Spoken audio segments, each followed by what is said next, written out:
A vida doce, mas sem moleza.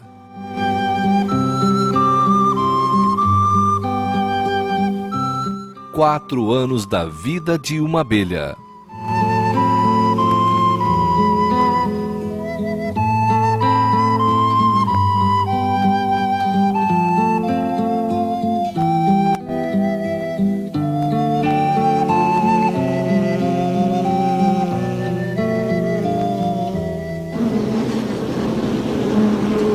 Da claridade de um dia ensolarado, entra-se para a escuridão da colmeia.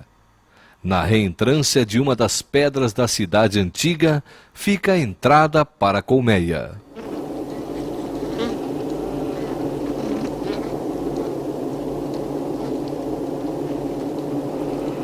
As abelhas macho, chamadas zangões, vivem como minoria nesta comunidade. Seus corpos e olhos grandes chamam a atenção. Além de acasalar com a rainha, sua vida se resume em doce descanso. Acaba, no entanto, em tragédia. A mãe de todas as abelhas é a rainha. Entre a primavera e o outono, ela põe diariamente mais do que o seu próprio peso em ovos. Após sua vida de 4 a 5 anos, ela deixa 1 milhão de crias. Ela é constantemente acompanhada por suas servas, chamadas de operárias.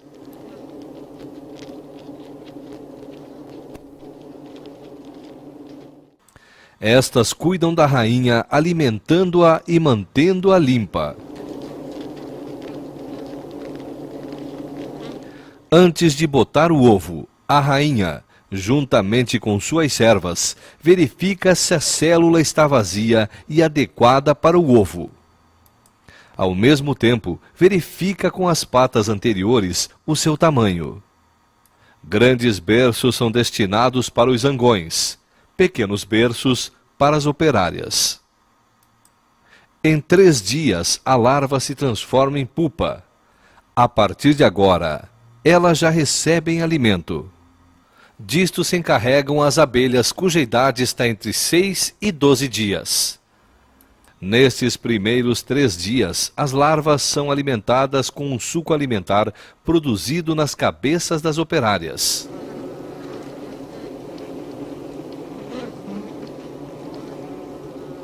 A larva se parece, literalmente, com um verme na banha. Ela come muito e rapidamente, pois dentro de 6 dias, este estágio de crescimento deverá estar concluído. Mas, para crescer, ela também precisa de calor. As abelhas mantêm a temperatura dentro da colmeia constantemente em 35 graus centígrados. Quando a temperatura se eleva, elas funcionam como ventiladores. Como em beliches, os favos se alojam em células, um acima do outro.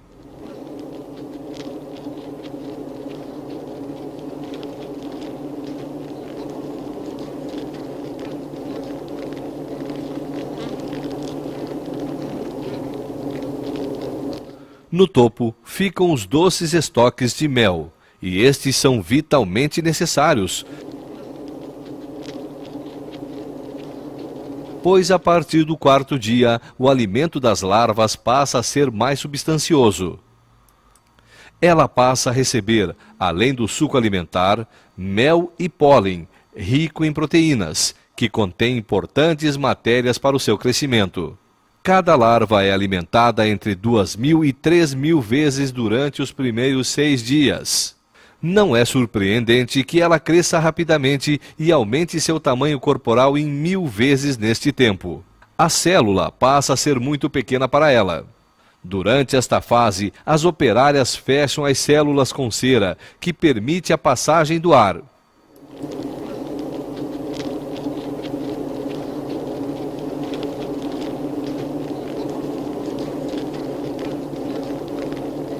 As operárias finalizam com sucesso sua primeira tarefa. A partir de agora, a nova geração está por conta própria.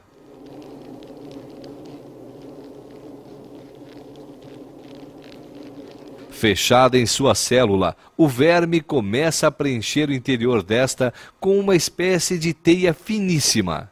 Depois, ela se transforma finalmente numa crisálida.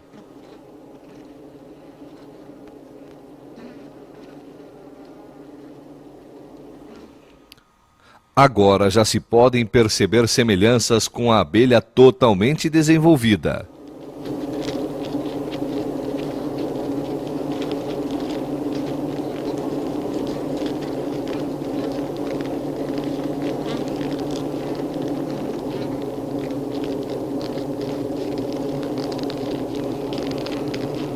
Passaram-se apenas 21 dias desde a postura dos ovos. Depois do sexto dia, a abelha abre o lacre de cera e sai de sua estreita morada com esforço.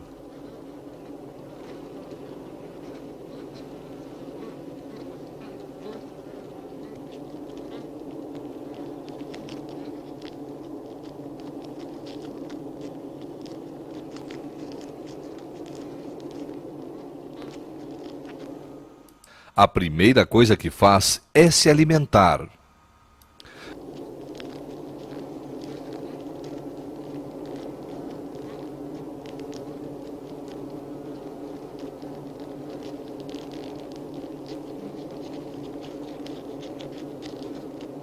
Até que um zangão saia de sua célula, passam-se 24 dias. Os momentos de sua saída são provavelmente os mais penosos de sua boa vida.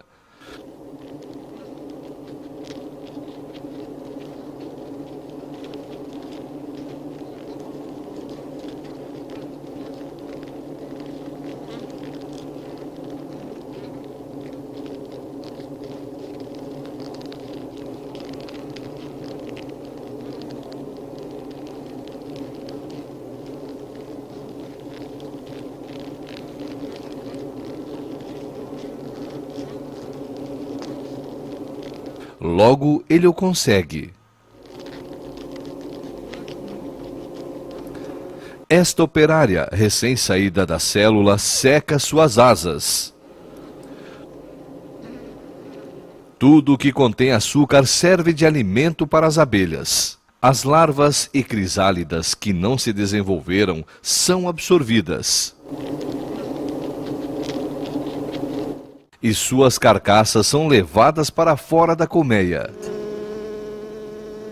O mesmo é feito com as abelhas velhas que morrem no interior da colmeia. A higiene é muito valorizada na colmeia, a fim de evitar doenças.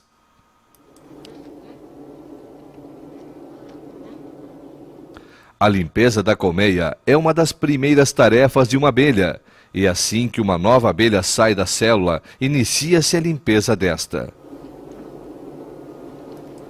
A limpeza, a alimentação e a ventilação são as tarefas mais importantes que uma abelha deve desempenhar. Mas a partir do 10º dia de vida, inicia-se uma nova fase. A abelha passa a ser construtora.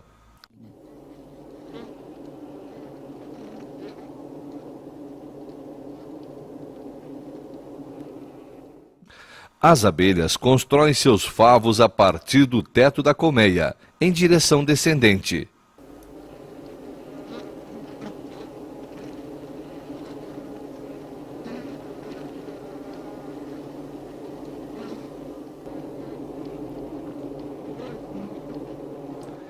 Isto é feito em completa escuridão, como tudo o que acontece dentro da colmeia.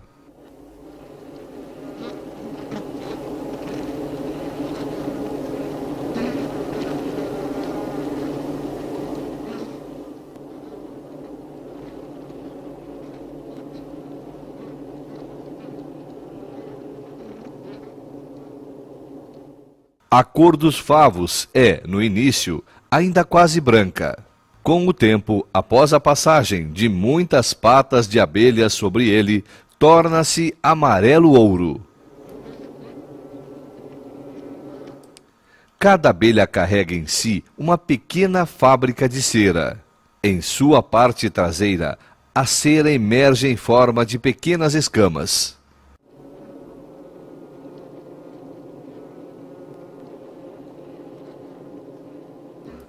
A abelha retira-as, então, de entre as dobras de sua pele com as patas traseiras e coloca-as sobre seu abdômen.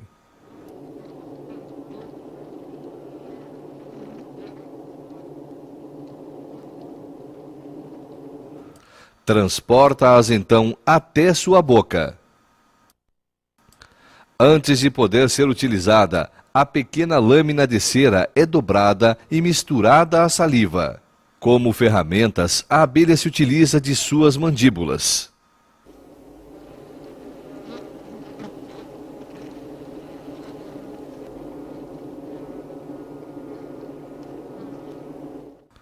A temperatura ideal para se trabalhar a cera fica em torno de 35 graus centígrados. Se a temperatura se eleva, a cera fica disforme ou derrete. Então é preciso trazer água e fazê-la evaporar. Desta forma, a temperatura ambiente é diminuída. Mas não se constrói apenas com cera. Os membros de uma colônia também se transformam em materiais de construção.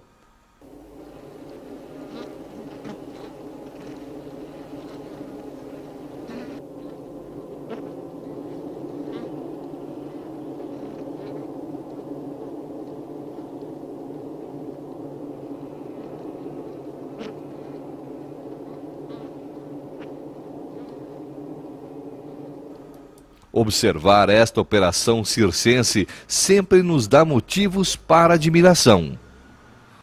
Cada célula mede precisamente de parede a parede 5,2 milímetros.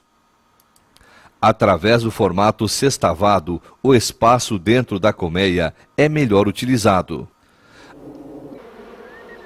A direção na qual os favos são paralelamente construídos, mesmo em colmeias redondas, acompanha as abelhas em cada nova moradia. Como experiência, ofereceu-se a esta colônia um barril de madeira como moradia. A seta sobre o vidro aponta para o norte. Será que as duas faixas de metal que prendem o barril vão influenciar o senso de direção das abelhas? Pois elas dependem do magnetismo da Terra e a bússola o comprova. Após 4 semanas, as abelhas construíram seus favos. É surpreendente. As duas faixas de ferro foram suficientes para perturbá-las totalmente. Mas voltemos à nossa colônia. Impacientemente as abelhas esforçam-se para entrar na colmeia, para se libertarem da carga que trazem, o néctar. Como uma corrente, ele é passado de abelha a abelha.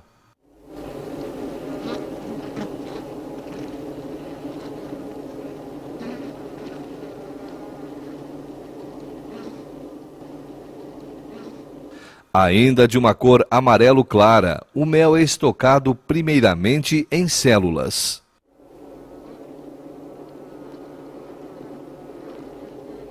Mas não apenas mel é repassado pelas abelhas umas às outras. São repassados também elementos que demonstram que estas abelhas pertencem a esta colmeia.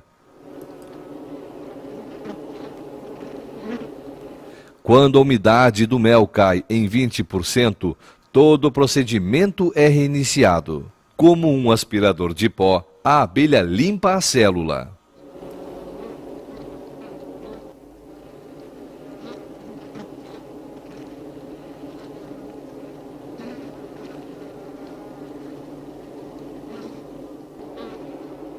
Pela primeira vez, as operárias misturam o mel à sua saliva. Ela impede o desenvolvimento de bactérias e torna o mel durável. Quando está pronto, é então armazenado. Cerca de 20.000 abelhas foram necessárias para produzir 500 gramas deste mel dourado. Protegido pela cera, que permite sua ventilação, o estoque para o inverno estaria garantido. não fossem outros fatores.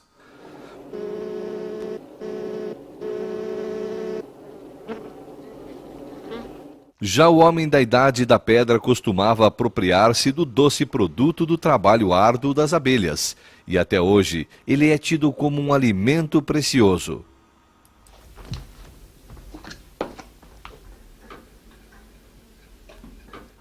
O que foi preparado pelas abelhas à custa de muito trabalho é retirado em poucos minutos dos favos.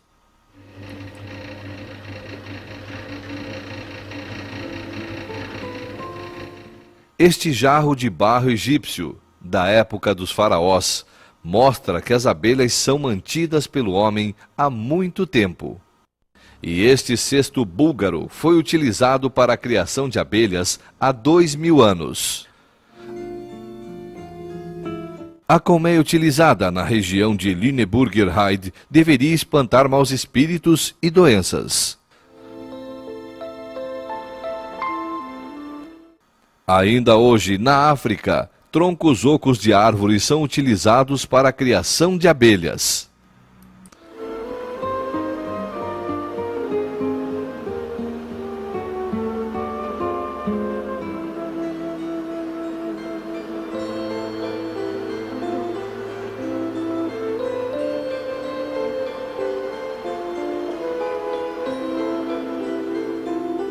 Nas regiões altas da Bavária, colocava-se a colmeia na varanda das casas dos agricultores.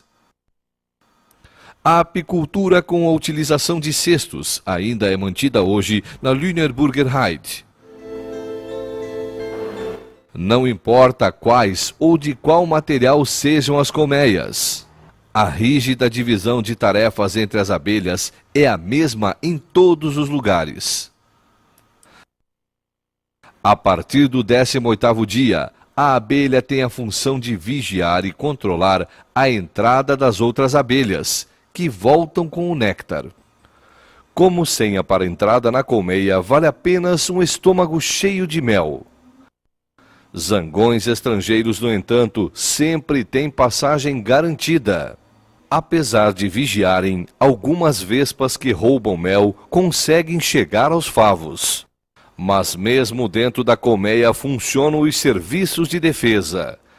Cada ladrão deve pagar pelo roubo com a sua vida.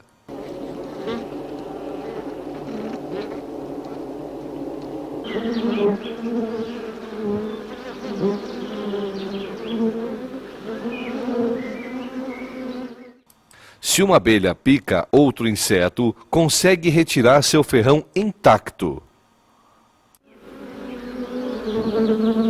O contrário acontece quando, por necessidade, ela pica um ser humano ou outro mamífero.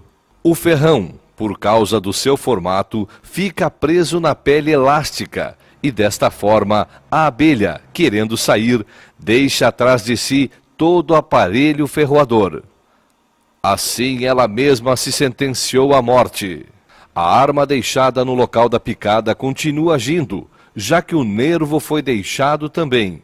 Ele empurra o ferrão cada vez mais para dentro da pele da vítima. O veneno é injetado através da ferida.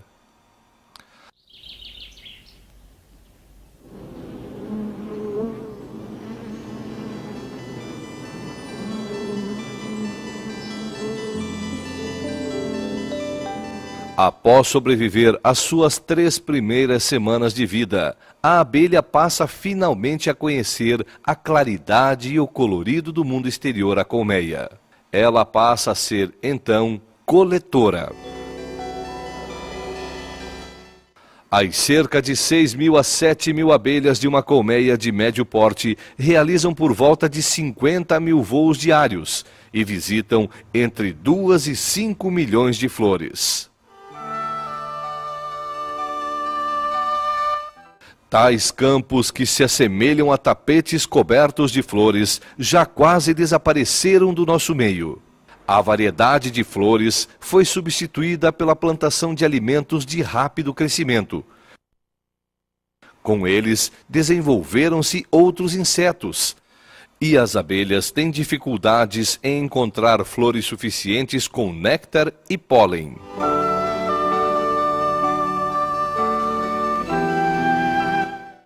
A cada saída da colmeia, a abelha visita apenas um tipo de flor. Do interior da flor, ela suga o néctar para dentro dos seus recipientes de transporte. Apenas uma pequena quantidade é utilizada para suas próprias necessidades. Água doce não mata a sede. Para beber, para o resfriamento da colmeia e principalmente para a manutenção da umidade das crias, as abelhas recolhem cerca de 200 gramas de água diariamente.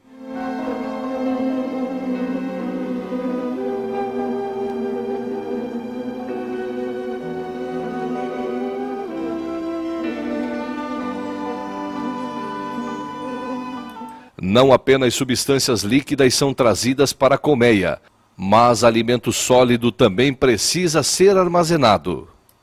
O pólen é recolhido e misturado ao mel e transportado em bolsas nas pernas traseiras. As abelhas, no entanto, não se servem gratuitamente deste banquete. Elas contribuem para a polinização das plantas.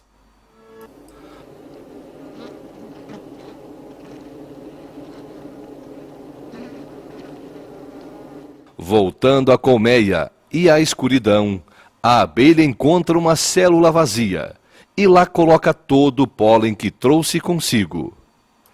A abelha coletora deixa, então, o trabalho de preparo do pólen aos cuidados de uma colega mais nova.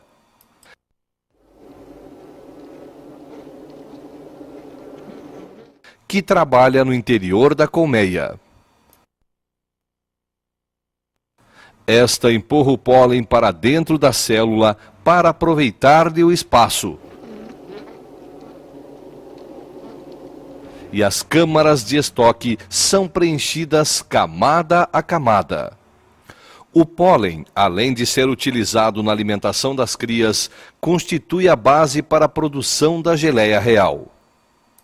Um favo cheio de pólen assemelha-se a uma paleta colorida, já que tipos diferentes de flores produzem pólen de diferentes cores. Estas cores diferentes, no entanto, não fazem diferença no interior da colmeia, ao contrário do que acontece ao ar livre. As cores das flores sinalizam o caminho para as abelhas. O amarelo e o azul são vistos de formas semelhantes a que nós os vemos. Já para o vermelho, são cegas. Mas veem nestas flores a luz ultravioleta refletida. A abelha possui 5 olhos. 3 são pequenos pontos utilizados quando há pouca luz, e 2 olhos grandes. Este olho principal possui cerca de 5.000 pequeninos olhos que formam mosaicos. Mas os olhos não lhe servem para orientação dentro da colmeia escura, e as abelhas se utilizam do faro, que é sentido através das antenas. Esta abelha espalha, com movimentos ágeis das asas, o odor que auxilia as companheiras que voltam à colmeia a encontrarem o caminho. Uma das abelhas se comporta de forma incomum. O que mais parece uma dança é a comunicação que traz notícias às outras. Atraídas a um pires pela água com açúcar, as abelhas são marcadas com tinta verde. A distância do pires até a colmeia é de cerca de 10 metros. Uma das abelhas marcadas inicia uma dança ora para a direita, ora para a esquerda, e esta dança contagia as outras abelhas, marcadas ou não.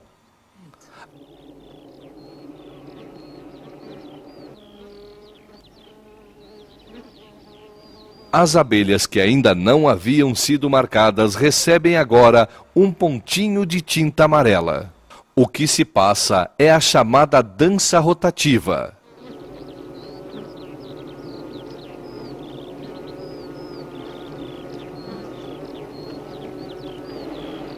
Pouco tempo depois, as abelhas marcadas com amarelo encontram o caminho até o pires com água e açúcar, graças às informações recebidas das colegas que chegaram até ele primeiro.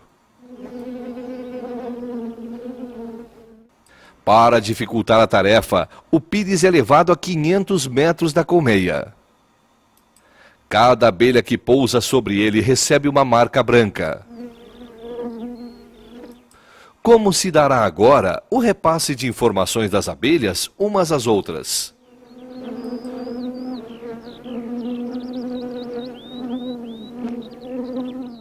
O aroma e o sabor do alimento deixam as abelhas curiosas, mas a que distância e em que direção fica sua fonte?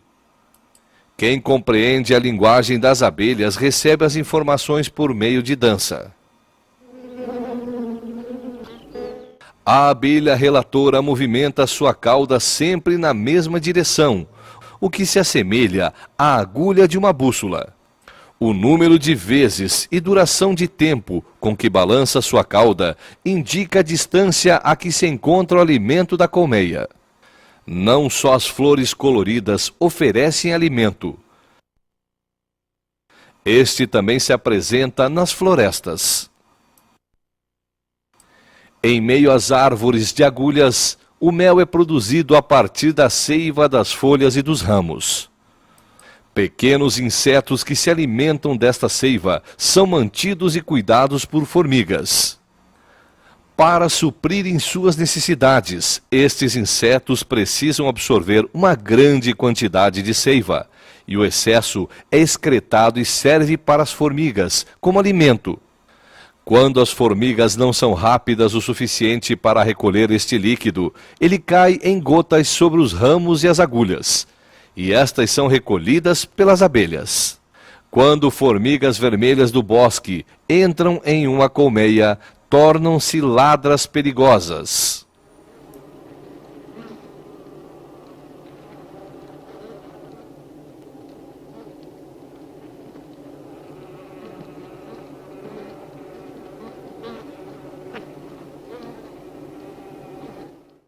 Em comparação com seu tamanho, desenvolvem uma força descomunal.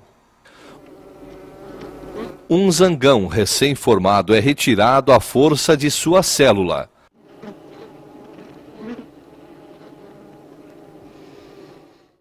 A vítima é então transportada para fora da colmeia e levada ao formigueiro.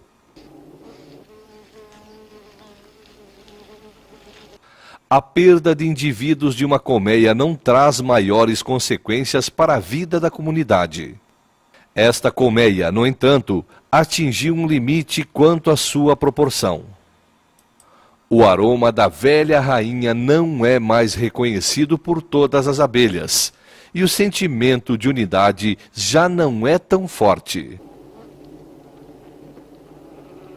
Portanto, uma parte das abelhas cria novas rainhas. Células maiores são construídas e as princesas recebem como alimento apenas geleia real e não pólen. Estas larvas são alimentadas como as outras durante o máximo de 6 dias até que suas células sejam cobertas. O tempo de desenvolvimento de uma abelha rainha, da postura do ovo até a saída da célula, leva 16 dias. 5 dias a menos que uma abelha comum, e 8 dias a menos que um zangão. Algumas horas antes da saída de sua célula, a rainha é anunciada por ruídos semelhantes a cornetas.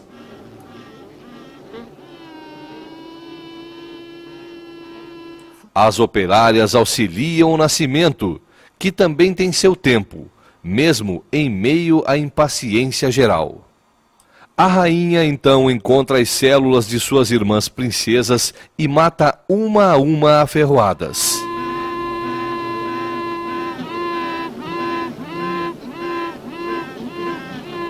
Já alguns dias antes do nascimento da nova rainha, há uma agitação na comunidade.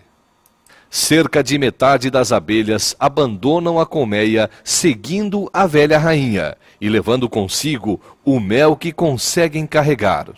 O enxame voa até não muito longe e ajunta-se.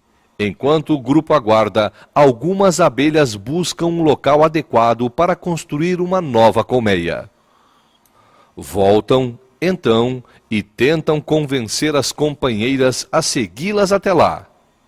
Podem se passar dias até que entrem num consenso.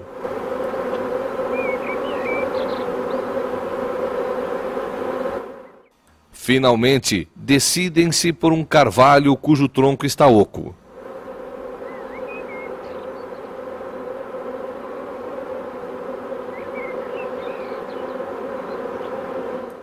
Ao entrar na nova morada, a rainha é alimentada mais uma vez, e as operárias se encarregam da construção, primeiramente de células para a estocagem de alimento e para a reprodução.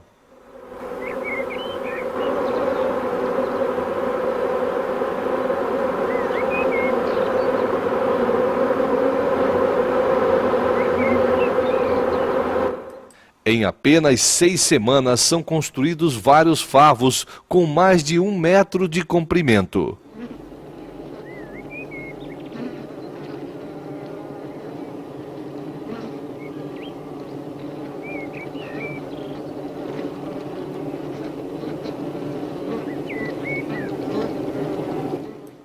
Retornamos agora à jovem rainha. Adiante de si, ela tem agora o voo matrimonial.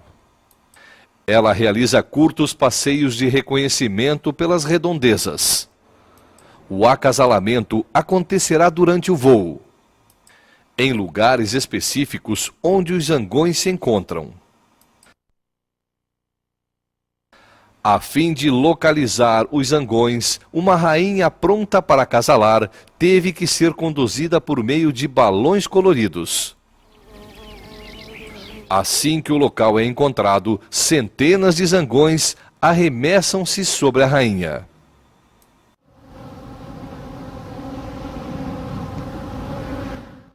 Foi preciso ativar um mecanismo técnico para limitar o acesso dos zangões.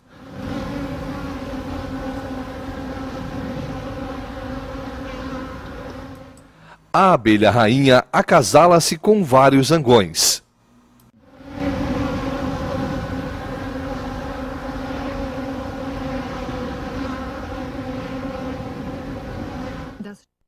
Às vezes até 1 dúzia deles. Ela pode então fertilizar os ovos durante toda a sua vida.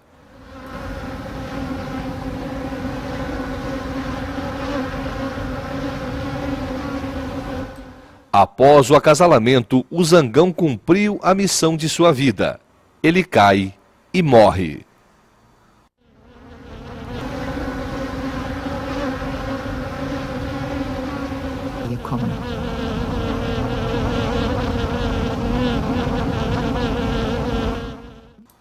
Ao final do verão, quando os dias ficam mais curtos, as abelhas iniciam uma época de racionamento.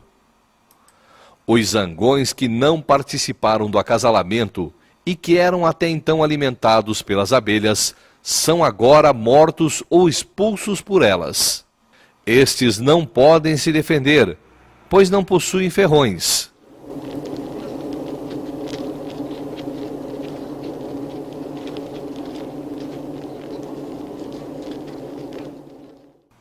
A perseguição dura semanas até que o último zangão esteja morto.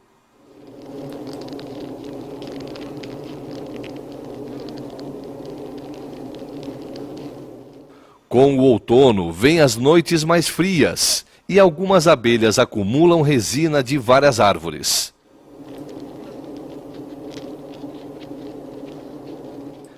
Esta própolis é transportada como pólen nas pernas traseiras e retirada com a ajuda de outras abelhas. Ela é usada então para a vedação e desinfecção da colmeia. Com suas reservas de mel, a comunidade das abelhas pode resistir ao frio do inverno. Mesmo em meio a baixas temperaturas externas, as abelhas mantêm o calor no interior da colmeia. O termômetro marca menos 17 graus centígrados ao ar livre, e a temperatura no interior da colmeia é de 25,4 graus centígrados. As abelhas se mantêm próximas e alimentam a rainha.